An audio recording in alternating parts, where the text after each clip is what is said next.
তাদেরকে আমার পক্ষ থেকে আমি শুকরিয়া জ্ঞাপন করছি এবং আমার আন্তরিক সালাম জ্ঞাপন করছি। আসসালামু আলাইকুম ওয়া রাহমাতুল্লাহ। আলহামদুলিল্লাহ, আমাকে যে বিষয়টি দেওয়া হয়েছে যে জামাতে ইসলামী হিন্দের লক্ষ্য, উদ্দেশ্য এবং তৎপরতা। জামাতে ইসলামী হিন্দ ভারতবর্ষে 1941 সালে 25শে আগস্ট অবিভক্ত ভারতবর্ষে জামাতে ইসলামী প্রতিষ্ঠা লাভ করে। প্রথম আমির এবং প্রথম উদ্যোক্তা হিসেবে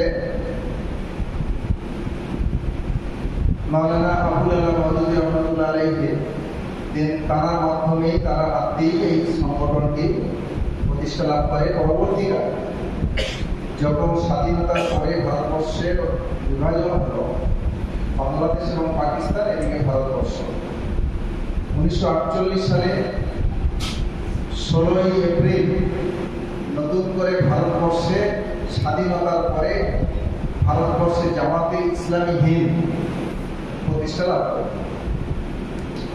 এখান থেকে পথ চলা ভারতবর্ষে, স্বাধীন ভারতবর্ষের পথ চলে। এই সংগঠনটা গঠন করার প্রয়োজন কেন হলো, আমি সেদিকে যাচ্ছি না, সময়ের দিকে লক্ষ্য রেখে। ভারতবর্ষে যত ইসলামী সংগঠন আছে,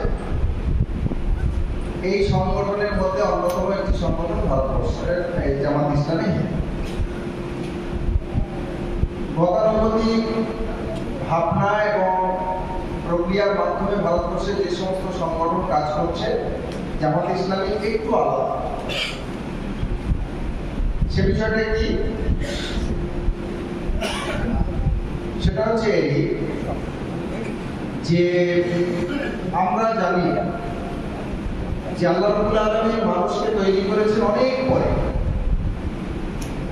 এই পৃথিবী তৈরি হয়েছে, পৃথিবী যেমন মানুষ গৃহপ্রবেশ করে না, আগে ভিত তৈরি হয়, ঘর তৈরি হয়, ঘরের এখন যে সমস্ত ইটের গাঁথুনি দিয়ে, কংক্রিটের ছাদ দিয়ে হচ্ছে, ঘর কমপ্লিট হয়, গাঁথনি হলো, প্লাস্টার হলো, রং হলো, দরজা জানালা হলো, আসবাবপত্র সব গুছিয়ে গেছে ঠিকঠাক করে, তারপরে গৃহপ্রবেশ। ঠিক তেমনই আল্লাহ রাব্বুল আলামিন মানুষদেরকে খুব ভালোবাসেন। আল্লাহর যত সৃষ্টি আছে, সমস্ত সৃষ্টির মধ্যেই আল্লাহ রাব্বুল আলামিন মানুষকে সর্বোৎকৃষ্ট জাতি হিসেবে তৈরি করেছেন। তৈরি করার সময়ে কি ঘটনা ঘটেছে সে আপনারা জানেন। মাওলানা কিছুটা কাজ করে গেছেন, আপনারা এখানে সবই সুবুদ্ধি সম্পন্ন ব্যক্তিত্ব রয়েছে, আপনারা জানেন। তো মানুষকে সৃষ্টি করার পরে আল্লাহ তাদেরকে একটা দায়িত্ব দিলেন। সে দায়িত্বটা কি? আদম আলাইহিস সালাম পৃথিবীর আগমনের কারণ কি সেটাও জানেন। তারপরে আদম আলাইহিস সালামের সন্তান সন্ততিদের মধ্য দিয়ে পৃথিবীর মানুষের সমাজ ব্যবস্থার শুভ সূচনা শুরু হয় এবং তখন থেকে পৃথিবীর বুকে মানুষ, সব মানুষ ভালো। আল্লাহ রাব্বুল বলছেন সব মানুষই ভালো এবং মানুষ যখন জন্মায় মুসলিম হয়ে জন্মায়। তার পরিবার, তার পরিবেশ তাদেরকে মুসলিম রাখে অথবা না রাখে। সেজন্য আল্লাহ রাব্বুল আলামিন মানুষদেরকে শুধুমাত্র এই জন্য পাঠিয়েছেন, আমা খালাকতুল জিন্না ওয়াল ইনসা ইল্লা লিয়াবুদুন। মানুষ এবং জিন শুধু নয়, অন্যান্য সৃষ্টির কথা বলেছেন যে তারাও আল্লাহর আনুগত্য করে। এখানে নির্দিষ্ট করে মানুষ এবং জিনদেরকে বলেছে যে আমি এদেরকে কেবলমাত্র আমার দাসত্ব করার জন্য আমি তৈরি করেছি। তো আল্লাহ যদি মানুষকে দাসত্ব করার জন্য তৈরি করে, তাহলে আল্লাহ চান সমস্ত মানুষ তার বান্দারা তার বন্দেগীতে আবদ্ধ হোক, অর্থাৎ তার বান্দা তার বন্দেগী করুক, এটা আল্লাহ চান। কিন্তু মুশকিলটা হচ্ছে পৃথিবীর বুকে মানুষ ব্যতীত অন্য কোনো জাতির ভিতরে কোনো অনৈতিকতা দেখা যায় না। আল্লাহ তাদেরকে যে হুকুম দিয়ে পৃথিবীর বুকে পাঠিয়েছেন তার বাইরে তারা যায়। সব থেকে হিংস্র জন্তু হচ্ছে বাঘ। বাঘ কিন্তু হরিণ শিকার করে বা অন্যান্য দুর্বল পশুকে শিকার করে।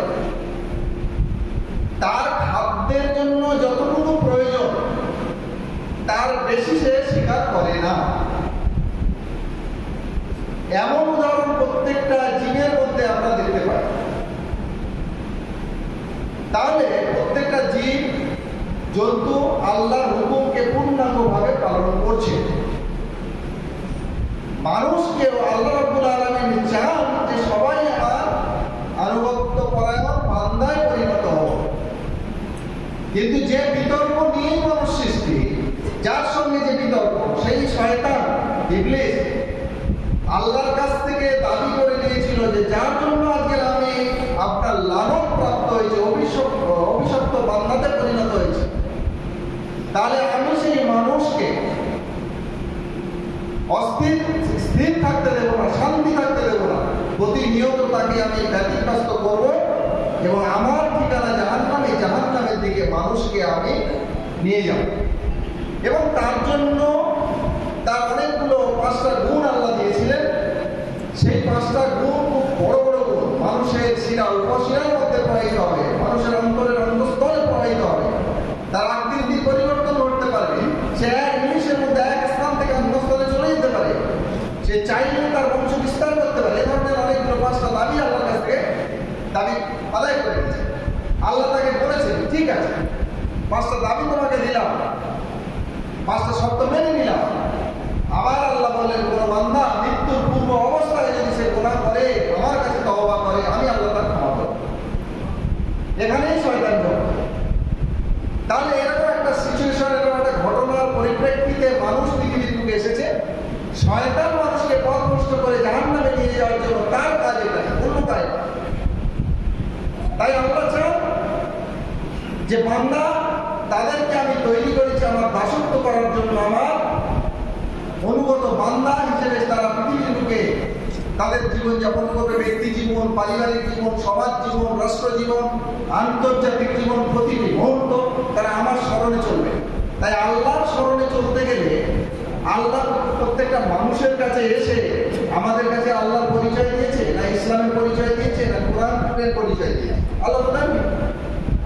সেই জন্য প্রথম মানুষ হিসেবে আদম আলাইহিস সালামকে পাঠিয়েছেন প্রথম মানুষ এবং প্রথম নবী। শেষ নবী হযরত মুহাম্মদ পর্যন্ত যত নবী রাসূলুল্লাহ এসেছেন, তারা আল্লাহর নবী হিসেবে এসেছেন। তারা কখন এসেছেন? আদম আলাইহিস সালাম বাদ দিয়ে নবী মুহাম্মদ সাল্লাল্লাহু আলাইহি সাল্লাম পর্যন্ত এসেছে। পৃথিবীর বুকে সুন্দর শান্ত আল্লাহর হুকুমত কায়েম হয়েছে। পৃথিবীর মধ্যে কোনো অরাজকতা নেই, খুন নেই, রাহাজানি নেই, বাটপাড়ি নেই, মানুষ শান্তিতে আছে, এরকম একটা পরিবেশ ছিল। আর নবীরা পৃথিবীর বুকে এসেছে, এরকম নমুনা আছে? নেই। নবীদের কাজ ছিল আল্লাহর বান্দাদের আল্লাহর সঙ্গে সম্পর্ক গড়ে দেওয়া, আল্লাহর পরিচয় করিয়ে দেওয়া, আল্লাহর হুকুম সম্পর্কে, ক্ষমতা সম্পর্কে তাদেরকে ধারণা দেওয়া, এবং আল্লাহ যা বলেছেন তারা পৃথিবীর বুকে পুঙ্খানুপুঙ্খভাবে তারা পালন করেছে। এবং তারা বলেছেন, আমরা আল্লাহর পক্ষ থেকে রিপ্রেজেন্টেটিভ এবং পানিবাহক নবী, রসুল, পয়গম্বর, এই নামে ভিন্ন ভিন্ন সময়ে এই নামে মানুষের সংশোধনের জন্য শয়তানের থেকে আল্লাহর দিকে মানুষকে ডেকেছে। এই কাজের জন্য প্রত্যেকটা নবী এসেছে, সমস্ত নবী এই কাজের জন্য এসেছে। আমাদের নবী, আমরা খুব সৌভাগ্য যে আমরা যে নবীর উম্মত হিসেবে পৃথিবীর বুকে এসেছি। আমাদের হায়াত কম, কিন্তু আমাদের একটা কাজে তার স্বভাব বেশি। আরেকটা বিষয় হচ্ছে, যে নবীর আমরা উম্মত হয়েছে, সেই নবীর উম্মত হওয়ার জন্য অনেক নবীরা আফসোস করেছেন। অন্যান্য নবীরা যারা এসেছে একটা কওমের জন্য, একটা জাতির জন্য, একটা গোষ্ঠীর জন্য এসেছে। এমন হয়েছে, এমনও দেশে একই সঙ্গে একাধিক নবী এসেছে। আল্লাহ যখন যেটা প্রয়োজন বোধ করেছেন, নবীদেরকে পাঠিয়েছেন শুধুমাত্র মানুষের কাছে দাওয়াতের কাজ, দিনের দিকে মানুষকে আহ্বানের কাজের জন্য নবীদেরকে পাঠানো হয়েছে। বিশ্ব নবী হযরত মুহাম্মদ সাল্লাল্লাহু আলাইহি সাল্লামকে পাঠানো হয়েছে বিশ্ব নবী হিসেবে। তিনি আরবের নবী নন, তিনি মক্কার নবী নন, মদিনার নবী নন, তিনি সারা বিশ্বের নবী, শুধু মানুষের নবী নন, তিনি সমস্ত মখলুকের নবী। সেই জন্য তিনি বিশ্ব নবী হিসেবে আল্লাহ তাকে এত সম্মান দিয়েছে, সমস্ত নবীর থেকে বেশি মর্যাদা দিয়েছে। আর সেই নবীর উম্মত যারা হবে তাদেরও মর্যাদা অন্যান্য নবীদের উম্মতদের থেকে আরো বেশি মর্যাদা। সম্মানিত উপস্থিতি, নবীদের কাজটা এটাই ছিল যে আল্লাহর জমিনে আল্লাহর হুকুম প্রতিষ্ঠিত থাকবে, আল্লাহ চান। দুর্ভাগ্যের বিষয়, শয়তানের ওয়াসওয়াসাতে মানুষ আজকে আল্লাহকে ভুলে গেছে, গিয়ে তারা স্বেচ্ছাচারিতা, তাদের মন গড়া দেব দেবী, তাদের মন গড়া ভৌতবাদে বিশ্বাস করছে। সেখান থেকে আমরা নবীদের জীবন থেকে পাই যে এইরকম একটা পরিবেশ, যখন আল্লাহর নাম নেওয়ার লোক কমে গেছে বা নেই, দিন মিটে যাওয়ার মতো অবস্থা হয়েছে, তখন আল্লাহর পক্ষ থেকে নবীরা এসেছিলেন। এবং শেষ নবীর পরে আর কোনো নবী আসবে না। তার মানে আর কোনো নবী যদি না আসে, তাহলে শয়তানের রাজ শুরু হয়ে যাবে, আল্লাহর দিকে ডাকার মানুষ থাকবে না। সেই জন্য আল্লাহ রাব্বুল আলামিন যুগে যুগে কিছু মানুষদেরকে বেছে নিয়েছে, তাদেরকে মুমিন হিসেবে, তাদেরকে ঈমানদার হিসেবে, তাদেরকে মুসলিম হিসেবে তারা পরিচয় তিনি দিয়েছেন। তাদের কাজটা কি? তাদের কাজটা ওইটা যে কাজটা নবী রাসূলুল্লাহ করেছে। বিগড়ে যাওয়া মানুষ, আল্লাহওয়ালা মানুষদেরকে আল্লাহর দিকে ডেকেছে, উত্তম পন্থায় ডেকেছে। নবী মুহাম্মদ সাল্লাল্লাহু আলাইহি ওয়াসাল্লামের জীবন ইতিহাস আমরা দেখতে পাই। তিনি 63 বছর বেঁচে ছিলেন। এই 63 বছরের মধ্যে তিনি নবুয়ত প্রাপ্ত হয়েছিলেন 23 বছর। 40 বছর তিনি নবী ছিলেন না, তিনি জানেনও না, সমাজের মানুষও জানেন না তাকে নবী করা হবে, তিনিও জানেন না, কিন্তু আল্লাহ তো জানেন। সেই জন্য সেই সময় বলা হয় আইয়ামে জাহিলিয়াতের যুগ, অন্ধকারাচ্ছন্ন অপসংস্কৃতি, কুসংস্কারাচ্ছন্ন একটা সমাজ ব্যবস্থা, যে সমাজ ব্যবস্থার মানুষের নীতি নৈতিকতা, সম্মান এবং নারীদের অধিকার থেকে শুরু করে গরিবের কোনো মর্যাদা ছিল না। সেখানে নারীদেরকে জীবন্ত অবস্থায় ভূমিষ্ঠ হওয়ার সঙ্গে সঙ্গে কন্যা সন্তানদেরকে পুঁতে দেওয়া হতো। সেখানে গরিব মানুষদেরকে মর্যাদা দেওয়া হতো না, তাদেরকে গরু ছাগলের মতো তারা হাটে তুলতো, বাজারে তুলে তাদেরকে বিক্রি করে দেওয়া হতো। অর্থবান মানুষরা তাদেরকে কিনে নিয়ে গিয়ে ওষুধের থেকে আরো নির্মম অত্যাচার তাদের উপরে করতো। মদ, জুয়া, ব্যভিচার থেকে শুরু করে যত রকমের খারাপই তখন ছিল। নবী মুহাম্মদ সাল্লাল্লাহু আলাইহি ওয়াসাল্লাম সহ্য করতে পারলেন না। এখান থেকে নিষ্কৃতি পাওয়া যাবে কিভাবে? এই তারণতার মধ্যে ছিল।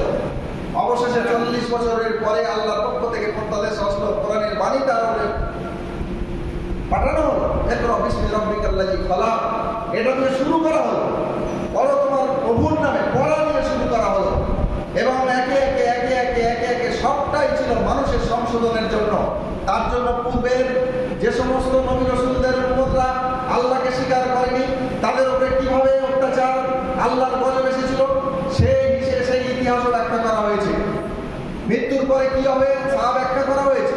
পার্থিব জীবনে চলতে গেলে একজন ব্যক্তি তার কেমন ভাবে চলা উচিত, একজন পরিবারের কর্তা এবং সদস্যদের কেমন ভাবে চলা উচিত, একজন সমাজের মানুষ হিসেবে কেমন ভাবে চলা উচিত, একটা সমাজ ব্যবস্থা কেমন ভাবে চলা উচিত, একটা রাষ্ট্র কেমন ভাবে চলা উচিত, এভাবে আল্লাহর পক্ষ থেকে বারে বারে পাঠিয়ে দিয়ে যখন যেটা প্রয়োজন হয়েছে পাঠিয়ে দিল। আইয়ামে জাহিলিয়াতের যুগ, এই যুগে সংশোধনের জন্য আল্লাহ রাসূলের দাঁত মোবারক পর্যন্ত শহীদ হয়েছিল, তার শরীর মোবারক থেকে রক্ত ঝরেছিল। অনেক সাহাবীরা তারা জীবন দিয়েছিল। তারা শুধু জীবন দিয়েছিল নয়, তাদের দেশ থেকে তাদের মাতৃভূমি ত্যাগ করে তারা সেখান থেকে হিজরত করতে বাধ্য হয়েছিল বিভিন্ন জায়গায়, মদিনা সহ। তাহলে এমন একটা সমাজ ব্যবস্থা ছিল যেখানে সত্যের বাণী মানুষ শুনতে চায়নি। সারা পৃথিবীর মধ্যে আল্লাহ সৃষ্টির মধ্যে যত নবী রাসূলরা এসেছিলেন, সব থেকে উত্তম পন্থায় মানুষের মন জয় করার মতো যে বাণী, যে কথা মানুষকে বেশি করে তার প্রভাবিত করতে পারত, সেটা হচ্ছে নবী মুহাম্মদ সাল্লাল্লাহু আলাইহি সাল্লাম। সেই নবীকে তারা রক্তাক্ত করেছিল। সম্মানিত ভাইরা, আজকে সেই নবীর পরবর্তী 23 বছরের কোরআনের বাণী ব্যক্তি জীবনে তিনি পালন করেছেন। এবং তারপরে মাত্র 23 বছরে যেখানে একজন যুবতী নারী তার মায়ের বাড়িতে তার অভিভাবকের সামনে দিয়ে তাকে অস্তিত্ব নষ্ট করা হতো। এরকম একটা আইয়ামে জাহিলিয়াতের যুগ ছিল, যে যুগে মাত্র 23 বছরে শুধুমাত্র আল্লাহ এই কিতাবের বাণী নবী মুহাম্মদ সাল্লাল্লাহু আলাইহি ওয়াসাল্লামের জীবন আদর্শ দিয়ে সেটা পবিত্র একটা ভূমিতে পরিণত হয়েছিল এবং একটা ইসলামের স্বর্ণযুগ হয়েছিল, যেখানে রাত্রির যে কোনো সময়ে, মধ্যরাত্রি থেকে শুরু করে যে কোনো সময়ে, দিন রাত্রের মধ্যে একটা নারী রাজপথ থেকে শুরু করে গলিতে গলিতে গলিতে সে নির্দ্বিধায় ফিরতে পারত। তার দিকে মাথা উঁচু করে তাকানোর মতো কোনো পুরুষের সাহস ছিল না, দুঃসাধ্য ছিল না। তাহলে কিসের ভিত্তিতে পরিবর্তন হলো? এই জন্য পরিবর্তন হলো যে আল্লাহ রাব্বুল আলামিন মানুষকে উত্তম জাতি হিসেবে এবং তার বান্দা হিসেবে পবিত্র, তার বান্দা হিসেবে তাকে তৈরি করেছেন এবং পৃথিবীতে পাঠিয়েছেন, এবং তিনি দিলেন ইন্নাদ-দীনা ইনদাল্লাহিল ইসলাম, এবং তার পক্ষ থেকে একটা জীবন ব্যবস্থা যার নাম হচ্ছে ইসলাম। একজন ইসলামের বাণী বাহক হিসেবে মুহাম্মদ সাল্লাল্লাহু আলাইহি ওয়াসাল্লামের শেষ নবী হিসেবে মানুষের সংশোধনের জন্য দিল। ইন্নাদ-দীনা ইসলামের ভিত্তিতেই আজকের আইয়ামে জাহিলিয়াতের যুগ একটা ইসলামের স্বর্ণযুগে পরিণত হয়েছে। সেই যুগে ব্যভিচার ছিল, আজকের ব্যভিচার আছে কি নেই? সেই যুগের নারীর ভোগ নষ্ট করত মানুষ, নারীদেরকে ধর্ষণ, ব্যভিচার, হত্যা করা হতো। আজকের আমাদের সমাজে সেটা আছে কি নেই? সেই যুগে সমকামিতা ছিল, আজকের যুগে সমকামিতা আছে কিনা? সেই যুগে পরকীয়া ছিল, আজকের যুগে পরকীয়া আছে। সেই যুগে মদ, ঘুষ, ব্যভিচার, যত রকমের খারাপি ছিল, আজকের দিনে সেই খারাপিটাও আছে। কিন্তু আজকের সুশীল সমাজ, আমাদের দেশ ও সারা আন্তর্জাতিক পর্যায়ে তারা চায় স্বাধীনতা, এবং স্বাধীনতার ভিত্তিতে তারা চায় শান্তি। কিন্তু সেই স্বাধীনতা অর্জন করার পরে যে নীতিমালা তারা রচনা করে, সেই নীতিমালা মানুষের রচিত সংবিধান, যে সংবিধান দিয়ে একটা দেশ 3 বার 4 বার করে স্বাধীন হচ্ছে, তারপরেও স্বাধীনতার আওয়াজ কেন উঠবে? আমাদের এক প্রতিবেশী রাষ্ট্র আপনারা দেখেছে, 1947 সালে ভারতবর্ষের সঙ্গে তারাও স্বাধীনতা অর্জন করেছে, তারপরেও স্বাধীনতা অর্জনের ডাক দিয়েছে। তারা স্বাধীনতা পরাধীন হয়ে আছে বলে মনে করে স্বাধীনতা আন্দোলন করে 1971 সালে তারা স্বাধীনতা অর্জন করলো। আবার স্বাধীনতা অর্জন 71 সালে করার পরেও বলছে আমরা স্বাধীন নই, আমরা পরাধীন। আবার তারা 2024 সালে আবার স্বাধীনতা অর্জন করলো। এ স্বাধীনতা বারে বারে আসবে, এ স্বাধীনতা এক নয়, একাধিক নয়, সহস্রবার আসতে পারে, কিন্তু সেই স্বাধীনতার মধ্য দিয়ে কোনোদিন মানুষের শান্তি আসতে পারবে না। একমাত্র আল্লাহ প্রেরিত যে জীবন ব্যবস্থা, পবিত্র কোরআন এবং হাদিস এবং নবী মুহাম্মদ সাল্লাল্লাহু আলাইহি ওয়াসাল্লামের দেখানো পথ ছাড়া মানুষ পূর্ণাঙ্গভাবে শান্তি পেতে পারে না। সম্মানিত ভাইরা, জামাত ইসলামী হিন্দ সেই নবীর মিশনকে সামনে রেখেছে। ভারতবর্ষে অনেক জামাত আছে, সমস্ত জামাতকে আমরা সম্মান করি, কিন্তু আমরা জামাত ইসলামী সংগঠন ভারতবর্ষের সংবিধানকে সামনে রেখে যতটুকু আমাদের কোরআন এবং সুন্নাহর কথা বলা যায় ততটুকু আমরা গ্রহণ করে মানুষের আপামর জনতার কাছে আমরা জামাতের এই মিশনকে, একামতের দিনের মিশনকে আমরা পৌঁছতে চাই। জামাতের লক্ষ্য এবং উদ্দেশ্য কি? আল্লাহ সন্তুষ্টি, পারলৌকিক নাজাত। এর মধ্য দিয়ে একামতের দিন আল্লাহর জমিনে আল্লাহর হুকুমত, আল্লাহর নির্দেশিত আইন এখানে চলবে, এটাই আমরা মনে করি, এটাই ইমানদাররা মনে করে। সেই জন্য জামাত ইসলামী হিন্দ জন্মলগ্ন থেকে এই কাজটা শুরু করেছে, এবং শুধু মুসলমানদের মধ্যে এই কাজ করে না, আমরা আমাদের সেই জন্মলগ্ন থেকে পলিসি এবং প্রোগ্রাম করা হয়। 4 বছর অন্তর অন্তর ভারতবর্ষের সংবিধানকে সামনে রেখে এবং বিভিন্ন জাতি, উপজাতি, বিভিন্ন ভাষাভাষীর মানুষ, বিভিন্ন সংস্কৃতির মানুষ, বিভিন্ন ধর্মীয় মানুষ, তাদেরকে সামনে রেখে ভারতবর্ষে 4 বছরের জন্য একটা কর্মসূচি, একটা পলিসি নেওয়া হয়, যে পলিসির ভিত্তিতে মানুষের কাছে জামাতের কর্মীরা তাদের কাছে বিভিন্ন পন্থায় আল্লাহকে চেনানোর জন্য, সত্যের দিকে ডাকার জন্য নবীর মিশনকে তাদের কাছে পৌঁছে দেওয়ার চেষ্টা করে। তাহলে এটা 2023 এপ্রিল থেকে শুরু হয়েছে, মার্চ 2027 পর্যন্ত এই পলিসি বুক, চতুর্মাসিক পরিকল্পনা, এই বইয়ের মধ্যে উল্লেখ আছে। আজকে যে প্রোগ্রামটা হচ্ছে, এই প্রোগ্রামটা এই পলিসি প্রোগ্রামের আলোকে হচ্ছে। আপনারা আমাদের ব্লগ ম্যাগাজিনের কাছ থেকে শুনলেন যে আমরা একটা ক্যাম্পেইন নিয়েছি, আজকে থেকে শুরু হয়েছে, নৈতিকতায় স্বাধীনতার ভিত্তি। এই নৈতিকতা কোন নৈতিকতা? এই নৈতিকতা সেই নৈতিকতা, আল্লাহর দেওয়ার নৈতিকতা, ন্যায় ইনসাফের নৈতিকতা, যেটা মানুষের গড়ার নৈতিকতা।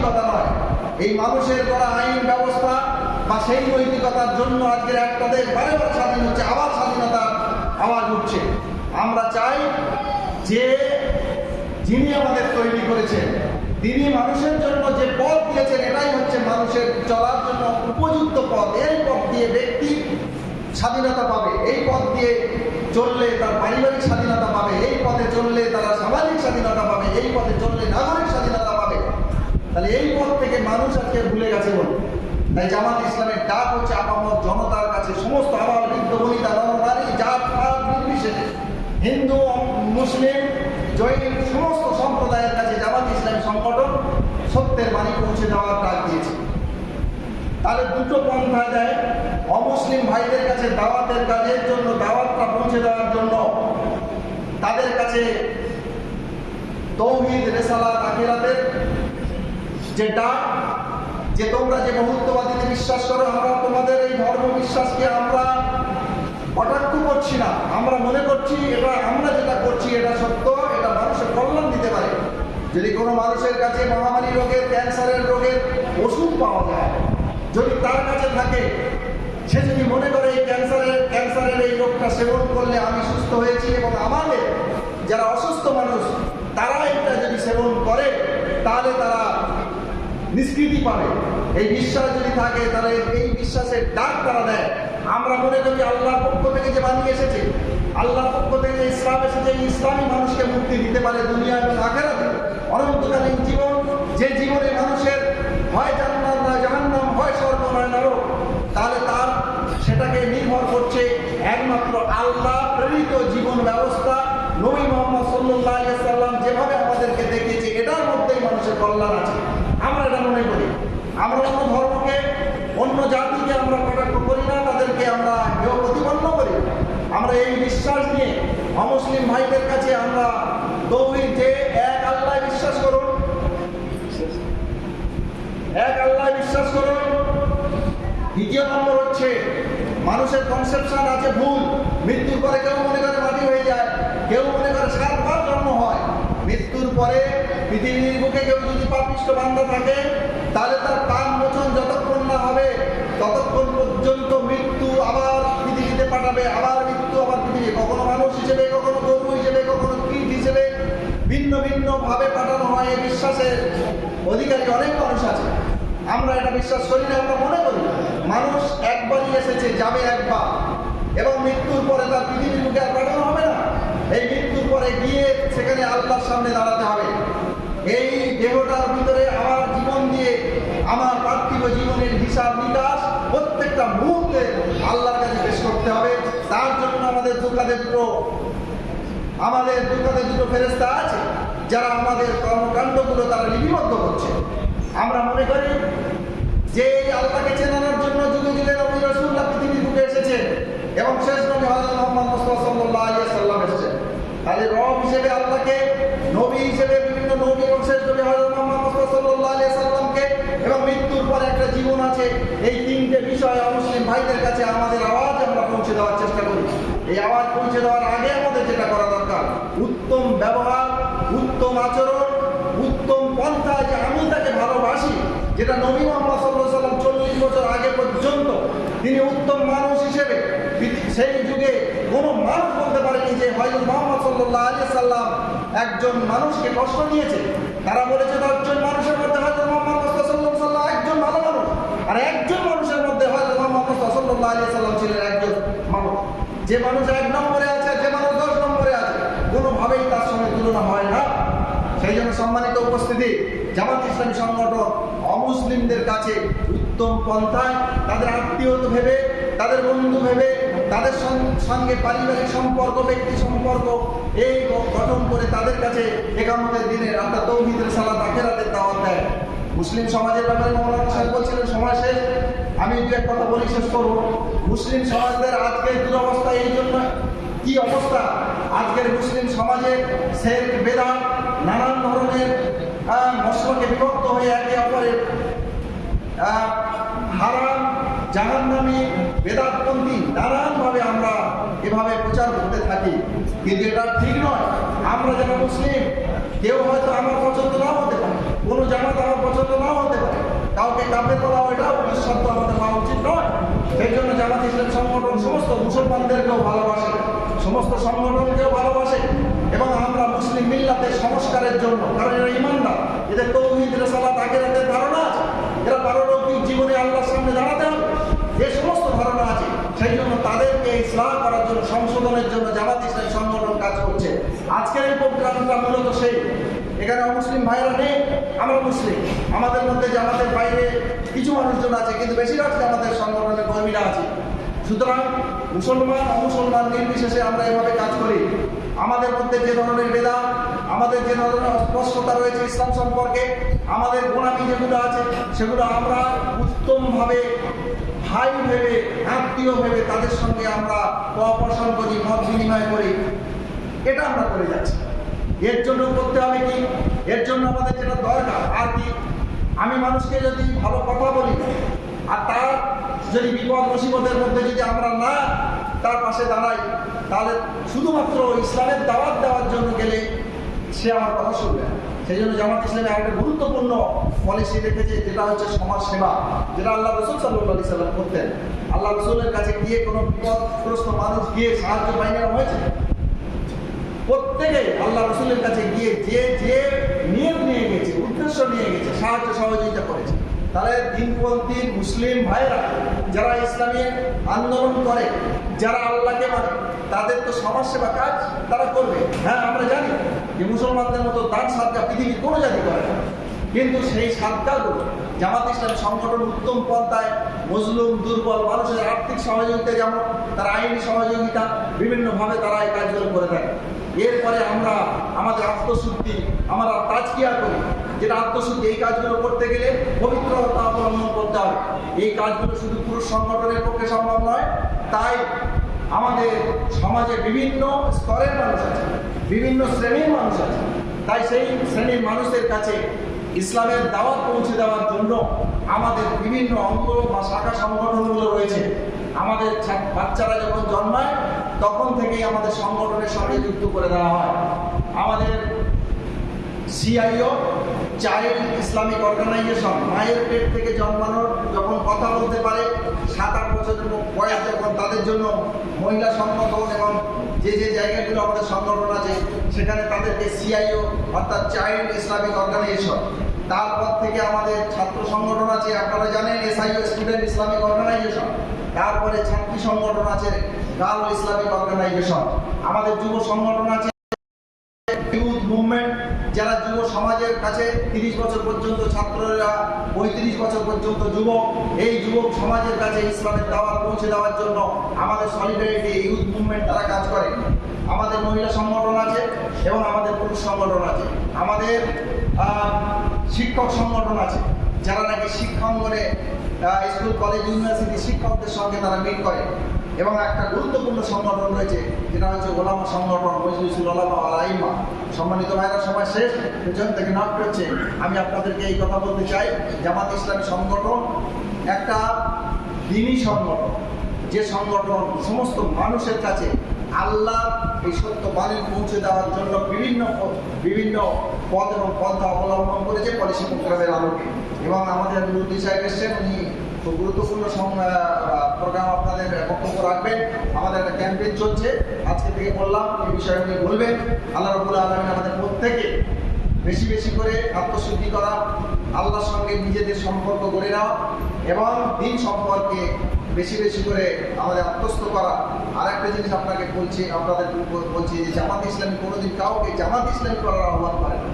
জামাত ইসলামী প্রত্যেক মানুষকে দিনের সঙ্গে সম্পর্ক রেখে প্রকৃত ইসলাম বোঝার আহ্বান জানায়। এর ফলে যদি কোনো মানুষ মনে করে যে জামাত ইসলামী যেটা করছে এটা ভালো, আমরা যুদ্ধে চাই, আলহামদুলিল্লাহ আমরা সাধারণত গ্রহণ করি এবং অন্যান্য সব সংগঠনকে আমরা তাদেরকে সম্মান দিই। এটুকু বলে আমি আমার কথা এখানে শেষ করছি। আলহামদুলিল্লাহ রাব্বিল আলামিন। আসসালামু আলাইকুম।